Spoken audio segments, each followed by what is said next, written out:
Good evening everybody. ನಾನು ಗುರು ರಾಘವೇಂದ್ರ ಪ್ರಾಪರ್ಟೀಸಿಂದ ನಂಜನಗೂಡು ಶಶಿ ಮಾತಾಡ್ತಿರೋದು. ತಾರ್ ರಸ್ತೆಗೇ attach ಆಗಿ ಒಂದು 26 ಕುಂಟೆ ಪ್ರಾಪರ್ಟಿ ಒಂದು ಮಾರಾಟಕ್ಕಿದೆ.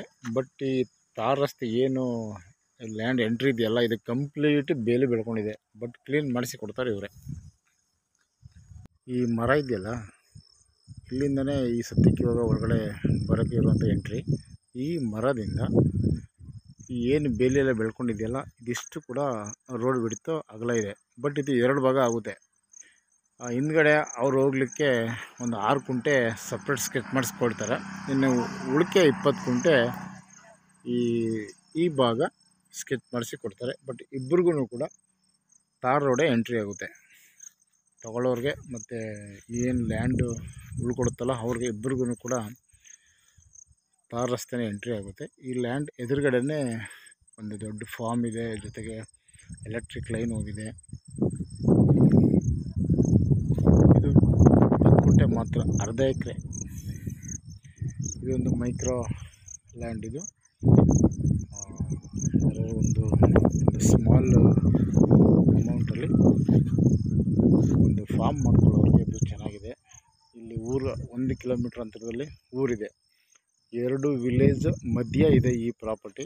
ಜೊತೆಗೆ ಬಸ್ಸು ಸದಾಕಾಲ ತಿರುಗಾಡುವಂತಹ ಒಂದು ಜಾಗ. ಇದು ಸೆಕ್ಯೂರಬಲ್ ಏರಿಯಾ. ಇದು ಮೈಸೂರು ರಿಂಗ್ ರೋಡಿಂದ 35 ಕಿಲೋಮೀಟ್ರ್ ಆಗುತ್ತೆ. ಮತ್ತು ಊಟಿ ರೋಡಿಂದ ಒಂದು 6 ಕಿಲೋಮೀಟ್ರ್ ಆಗುತ್ತೆ. ಇದು ನಂಜನಗೂಡು ರಿಜಿಸ್ಟ್ರೇಷನ್ಗೆ ಬರುತ್ತೆ. ಸೊ ಇದು ಸ್ಕೆಚ್ ಆಗಬೇಕು. ಸೊ 3 ತಿಂಗಳು ಟೈಮ್ ಬೇಕಾಗುತ್ತೆ ಇದಕ್ಕೆ.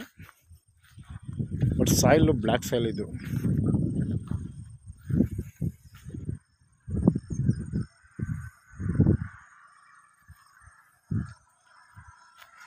ಈ 20 ಕುಂಟೆ ಏನು ಕೊಡ್ತಾರಲ್ಲ, ಈ 20 ಕುಂಟೆ ಜೊತೆಗೆ ಒಂದು 5 ಕುಂಟೆ ಖರಾಬು ಕೂಡ ಸಿಗುತ್ತೆ. ಸೊ ನಿಮಗೆ ಟೋಟಲಿ 25 ಕುಂಟೆ ಪ್ರಾಪರ್ಟಿ ಆಗುತ್ತೆ ಇದು. ಬಟ್ ಖರಾಬು ನಿಮಗೆ 20 ಕುಂಟೆಗೆ ಯಾವ ಕಡೆ ಸೇರಿಸ್ಕೊಡ್ತಾರೆ ಅಂತ ಇದು ನಮ್ಗೆ ಐಡಿಯಾ ಇಲ್ಲ. ಬಟ್ ಇದು ಸರ್ವೆ ಮಾಡಿಸ್ದಾಗ ಗೊತ್ತಾಗುತ್ತೆ. ಏಕೆಂದರೆ ಒಂದು 10 ಕುಂಟೆ ಖರಾಬಿದೆ ಇಲ್ಲಿ, ಅವ್ರಿಗೂ 5 ಕುಂಟೆ ಉಳ್ಕೊಳುತ್ತೆ, ನಿಮಗೂ ತಗೊಳ್ಳೋರ್ಗೂ ಕೂಡ 5 ಕುಂಟೆ ಉಳ್ಕೊಳುತ್ತೆ. ಬಟ್ ಅದು ಯಾವ ಕಡೆ ಅಂತ ಸರ್ವೇಯರ್ ಬಂದು ಅಳತೆ ಮಾಡಿದ್ರೆ ಗೊತ್ತಾಗುತ್ತೆ. ಬಟ್ ಟೋಟಲ್ ನಿಮಗೆ 20 ಕುಂಟೆ RTC ಆಗುತ್ತೆ, 5 ಕುಂಟೆ ಖರಾಬ್ ಆಗುತ್ತೆ. ಸೊ ಟೋಟಲ್ ನಿಮಗೆ 25 ಕುಂಟೆ ಸಿಗುತ್ತೆ ಈ ಒಂದು ಜಾಗದಲ್ಲಿ.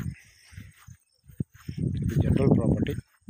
ಫಸ್ಟ್ ಅಗ್ರಿಮೆಂಟ್ ಮಾಡಬೇಕಾಗುತ್ತೆ, ಆಮೇಲೆ ರಿಜಿಸ್ಟ್ರೇಷನ್ ಹೋಗಬೇಕಾಗುತ್ತೆ. ಇದು ಅಗ್ರಿಮೆಂಟ್ ಮಾಡ್ಕೊಂಡಿದ್ದಾರೆ. ಸೊ ಅವರು 15 ಲಕ್ಷ ಫೈನೆಲ್ಲ ಕೇಳ್ತಾಯಿದ್ದಾರೆ ಟೋಟಲಿ 20 ಕುಂಟೆಗೆ, ಅರ್ಧ ಎಕರೆಗೆ. Okay, thanks for watching.